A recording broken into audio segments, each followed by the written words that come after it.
Quando foi fundada? Isso. Né? Pera, agora eu tenho que colar. Porque Padre João do Monte Medeiros chegou em 1720. É porque eu tenho que falar a data, né? Uma história muito com data, né? Peraí, Pedro, me ajuda. Porque... Pois é, isso que eu quero ver com vocês. Porque olha as datinhas decorebas. A fundação... Ó, Padre João do Monte chega em 1763, beleza. 1770 constrói a primeira capela. 62 a ponte, eu tinha pesquisado naquela época, eu não lembrava, né? Aí, a questão é quando funda a comarca, peraí que eu anotei a data, aqui, ó. Aí que eu quero ver se vocês querem que fique falando isso, não sei se fica chato também. 1857, Ponte Nova vira vila, 1866 ela vira cidade. Que é a data comemorativa é a partir da condição de cidade. Vai citar isso aqui? Sim. Pode? Então, pera. Que aí... Não, tá, a letra tá horrível. Não, é Padre João do Monte Medeiros, não. Aí, 1886, Ponte Nova ganha status de cidade. Vou falar isso aqui. Porque tem a condição de povoado, vila, tá vendo? Uns decorebinhos aí que não ajuda ninguém, mas vamos lá. Não vou falar da ponte, não. Falar do Padre João, que é melhor, eu vou fazer minha própria seleção, pode ser? Em 1693, passou um bandeirante aqui e mapeou o Rio Ipiranga. E eles não ocuparam essa região.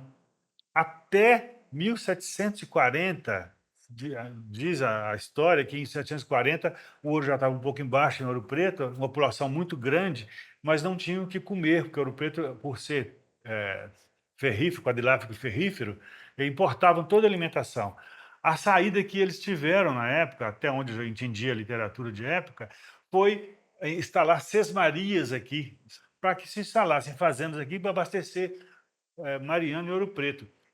E eles chegaram aqui em 1763 e começaram a povoar a região.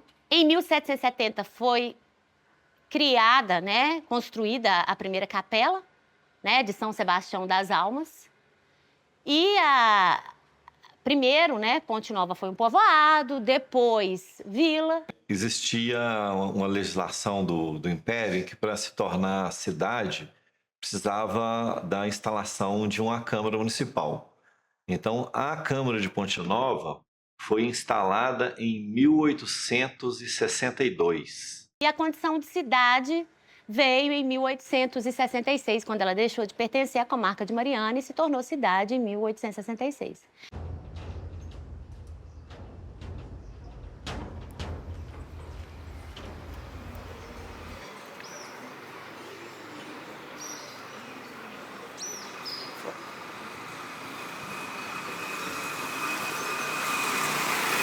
A linha ferrovia, chegou aqui em Ponte Nova em 1886. Os trilhos da Leopoldina Halo, né, chegaram até Ponte Nova. E foi um fato marcante, muito marcante para a economia, para as questões de uma maneira geral da cidade, porque nesse ano de 1886 esteve aqui para inaugurar a ferrovia o Dom Pedro II, o imperador Pedro II, acompanhado da imperatriz. Eles estiveram aqui em Ponte Nova inaugurando a ferrovia. O imperador Dom Pedro, visitou em Ponte Nova em 1880, se eu não me engano. E ele já foi recepcionado com a edição especial de um jornal que existia aqui, que chamava Rio Doce. Era um militar que fazia esse jornal e ele fez uma edição especial para a chegada do imperador em Ponte Nova. E houve aqui na região um prolongamento da estrada de ferro, Leopoldina Highway. E aí, esse prolongamento ia fundar a estação do Piranga, que seria em Chopotó. E Dom Pedro veio para inaugurar essa extensão da ferrovia Leopoldina Highway, que teria essa estação lá em Chopotó, Estação do Piranga. Com o surgimento da ferrovia, a ligação entre Ponte Nova e essa região norte, aqui da zona da Mata de Minas Gerais, passou a ficar muito mais fácil. O acesso à capital do país, que era o Rio de Janeiro, passou a ficar muito mais fácil, não tenha dúvida. As estradas eram poucas, as ligações eram basicamente com o Rio de Janeiro, não existia nessa época ainda ligação com Belo Horizonte. A ligação por rodovia, por estrada para Belo Horizonte é anos 60 para cá, é bem recente, né? E a ligação maior de Ponte Nova era com o Rio de Janeiro por ferrovia. Tanto que essa ligação existe de uma certa forma até hoje ainda. Os jovens iam estudar no Rio de Janeiro. A maioria das pessoas aqui torcem para times de futebol do Rio de Janeiro e não os de Belo Horizonte. Então, essa ligação cultural teve muito a partir dessa ligação por ferrovia. Mas essa influência do futebol, por exemplo, do esporte do Rio de Janeiro aqui, era tão grande que as equipes do Rio de Janeiro faziam excursões a Ponte Nova e outras cidades aqui, trazidas por onde? Pela linha férrea. Aqui vieram as delegações do Flamengo, do Fluminense, né, do Botafogo, as chamadas grandes equipes do Rio de Janeiro, e enfrentavam equipes locais, né? O Pontinovense Futebol Clube, um clube já mais do que centenário, né, de 1911, há poucos dias, completou aí mais um aniversário. A Sociedade Esportiva 1º de Maio é de 1918. Depois foram surgindo o Palmeirense, que inclusive está comemorando agora, no mês de outubro, os seus 80 anos. Então, o futebol também, né, foi muito forte, movimentado. Daí ter surgido importantes jogadores para o futebol mineiro e brasileiro. Aquela excursão que o Atlético fez à Europa na década de 50, né? Tanto que no hino do Atlético lá, o pessoal reverencia até hoje o grande campeão do gelo, né? Foi uma excursão que o Atlético fez à Europa. E na delegação tinha 2 pontinovenses. Você imagina, numa delegação de 20 pessoas ali, tinha 2 pontinovenses. A importância que o futebol tinha. Tinha o Barbatana, né, que era o jogador do Atlético, né, incorporou-se. E tinha o Lauro Silva, que era também aqui de Ponte Nova. Tá? E aí a história, né, foi evoluindo, outros jogadores surgiram aí, e foi até que surgiu o Reinaldo, descoberto pelo Barbatana.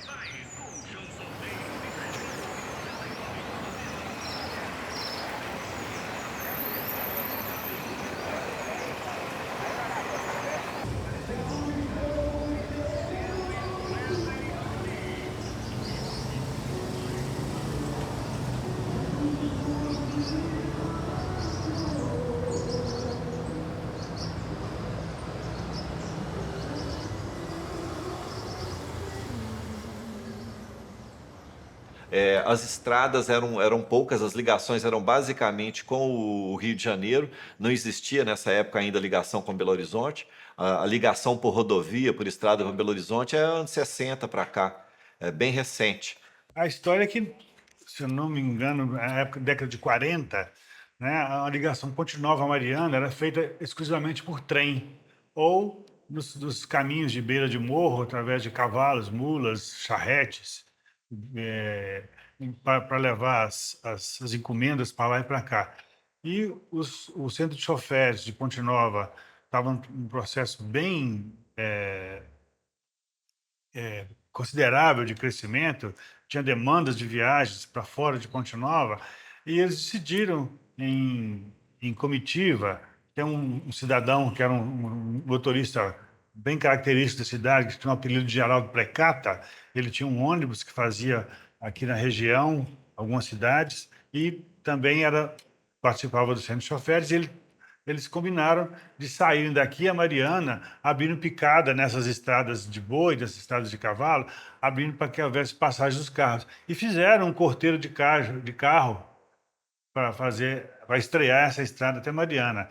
Depois, com o tempo, o poder público se apropriou desse trecho e criou a primeira estrada convencional, que é bem diferente da que foi asfaltada. Então, assim, eles ajudaram a fazer abrir, né, esse caminho de Mariana até Ponte Nova, sabe?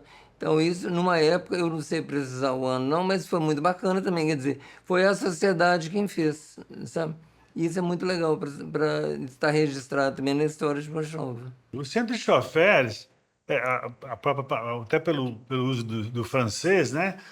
Até o nome francês é chauffeurs, né? Ele vivia uma efervescência também de uma época completamente diferente. O motorista de táxi naquela época era uma outra coisa que é hoje. Era vigoroso, eles passaram a defender, esses centros passaram a defender o interesse dos chamados motoristas de praça, nem era taxista, era motorista de praça. E até os anos 60, 70, foi bastante eficiente nessa tarefa. Aí as mudanças que houveram de comportamento, de instituições, e que levaram a criar o Sindicato do Taxista, a primeira associação, depois o Sindicato de Taxistas, e nos anos recentes o transporte por aplicativo, que modificou isso radicalmente.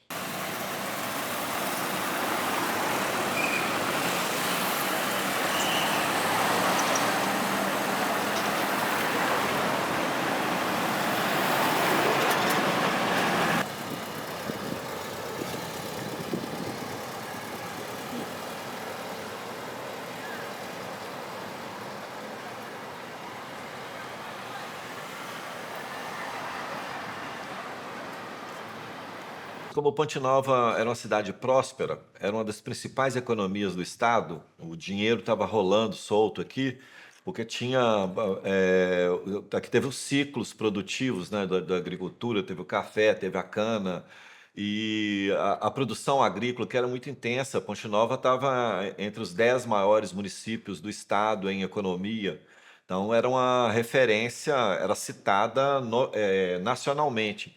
Existem publicações do Rio de Janeiro, da virada do século, do início do século, que apontam Ponte Nova como a expoente da economia, por causa da sua produção, açucareira, e tinha também já a sua produção cultural também, e pessoas que escreviam, poetas, ou seja, era uma cidade reconhecida. O Ivo Barroso, ele teve a participação muito grande que continuava no jornal Folha do Povo, Tamboril, Folha do Povo, Jornal do Povo, que eles tinham, eram três mosqueteiros, né, na verdade, eram quatro, e eles se correspondiam, trocavam correspondências e saíam essas publicações publicadas no Jornal do Povo. E ele é de Ervalha, natural de Ervalha, mas o foco dele é o Rio de Janeiro. Ele é um tradutor renomado de Shakespeare, um cara acima, né, da média total nossa aí de escritura e tudo mais. E a Câmara Municipal do Rio de Janeiro ofertou a ele, o convidou para receber o título de cidadão honorário do Rio de Janeiro, da cidade do Rio de Janeiro. Ele foi e falou, não, o único cidadão honorário que eu recebo é de Ponte Nova. Eu sou de Ervalha, não vou receber título de cidadão honorário de lugar nenhum, a não ser da cidade de Ponte Nova. Mas eu costumo dizer que Ponte Nova passou por um período muito importante de desenvolvimento na década de 1920. Os administradores da cidade tinham um pensamento mais voltado para o futuro, para o desenvolvimento. Então, eles conseguiram aqui melhorar os aspectos urbanísticos da cidade, melhorar transporte, né, as ruas, e de uma maneira geral. Surgiram prédios importantes dessa década de 20, o Hotel Glória. Eles fizeram aquele hotel, um hotel luxuoso, baseado num outro modelo de hotel. Dizem que tem um muito similar na França, com a fachada, o layout é muito parecido. E ele teve um período áureo, era um hotel chique, o restaurante dele ainda tem resquícios da pintura, ele está em processo de restauração. Existem fotos antigas que mostram, o restaurante era muito chique, muito amplo, com algumas pinturas na parede belíssimas. Os lustres, todo o mobiliário eram riquíssimos. Consta que foi um dos primeiros prédios, se não o primeiro prédio de Minas Gerais a ter elevador. A máquina, a estrutura do elevador ainda estão lá. O hotel teve esse período próspero, Mas aí Ponte Nova declinou economicamente por uma série de fatores. O hotel também foi vendido para uma outra família. Ele foi só declinando, foi depredado, foi roubado. Há uns 30 anos atrás, ele chegou a ser um hotelzinho de alta rotatividade, né? E já muito danificado. É, Começou a ter problemas no telhado e ficou aí uns 30 anos semi-abandonado. Então, agora que está tendo essa revitalização da estrutura, e parece que realmente ele será preservado para o futuro. É um marco arquitetônico da cidade, é sempre uma referência, as pessoas que vêm de fora, que veem aquela fachada bonita ali, e realmente é esse marco arquitetônico. Um pouco antes ainda, em torno de 1895, teve um prefeito, que naquela época, volto a falar, era chefe do executivo, que se preocupou muito com a educação. Ele tinha um foco, né, muito grande voltado para o setor da educação. Então, o que ele fez? Dr. José Mariano Duarte Lana. Ele era médico de formação, fazendeiro, proprietário rural. Então, ele imaginou, idealizou que a cidade poderia abrigar aqui centros educacionais, escolas de formação. O que ele fez? Ele comprou esse terreno, que era conhecido como Fazenda dos Palmares, e aí, depois da autorização da Câmara Municipal, foi doado à Congregação Salesiana para a escola ser fundada aqui nesse lugar. E ali ele instalou uma escola de formação de professoras. Talvez tenha sido, ou com certeza foi, a primeira escola de Minas Gerais a formar normalistas, ou seja, professoras primárias, né? Que é a Escola Nossa Senhora Auxiliadora. Ele foi buscar nas irmãs salesianas o suporte, a mão de obra necessária para instalar essa escola. Então surgiu em 1895 Que foi exatamente a data que 6 irmãs salesianas chegaram aqui, juntamente com 2 padres, para poder fundar a escola. o primeiro grupo de irmãs, né, de professoras que chegaram. Elas sofreram um acidente ferroviário, né, ainda no estado de São Paulo, porque elas vieram da região de Lorena, aquela região do interior de São Paulo, para se estabelecer. Então demorou um pouco, teve esse acidente, atrasou a implantação. As condições no início eram muito precárias e funcionou assim, de forma muito simples. As meninas que eram internas aqui na escola, há registros que falam que elas dormiam até no chão. Mas a escola começou a funcionar mesmo em 1898, né, com algumas internas.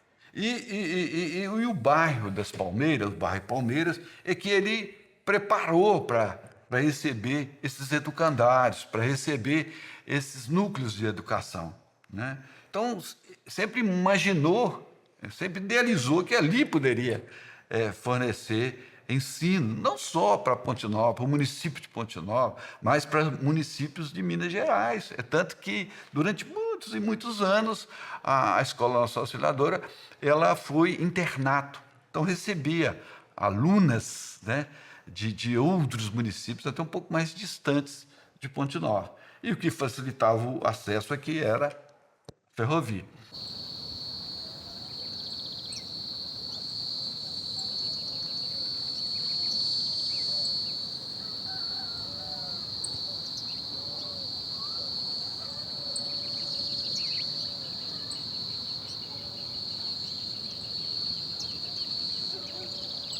Quando você pesquisa sobre a história de Ponte Nova, você percebe sempre a história do lado vencedor.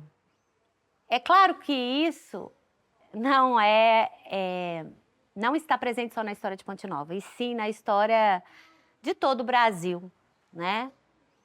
É interessante que a gente percebe que os primeiros povos que viviam aqui, como os puris e os botocudos, também conhecidos como aimorés, eu, pelo menos, achei pouquíssimos registros. Esse apagamento dessa história, desse povo, significa o que para nós? Não é? A história do vencedor, a história do homem branco colonizador, ela foi preservada. E a história dos povos originais? Pouco se sabe sobre os povos que estavam aqui antes da chegada do homem branco, né? Não só em Ponte Nova, mas no Brasil como um todo. Em algumas regiões a gente sabe um pouco mais, outras um pouco menos, outras quase nada, né? E esse apagamento de memória, ele é intencional, não é verdade? Quando você apaga a história do outro, você torna o outro mais frágil, você torna o outro menos importante. E aí fica mais fácil para quem domina permanecer no poder. Então é angustiante você procurar saber sobre a história da sua cidade. E aí, quando você vai nos registros, você acha tudo sobre todos os prefeitos, né? Se não for tudo, é quase tudo. Ou se não for quase tudo, é muita coisa.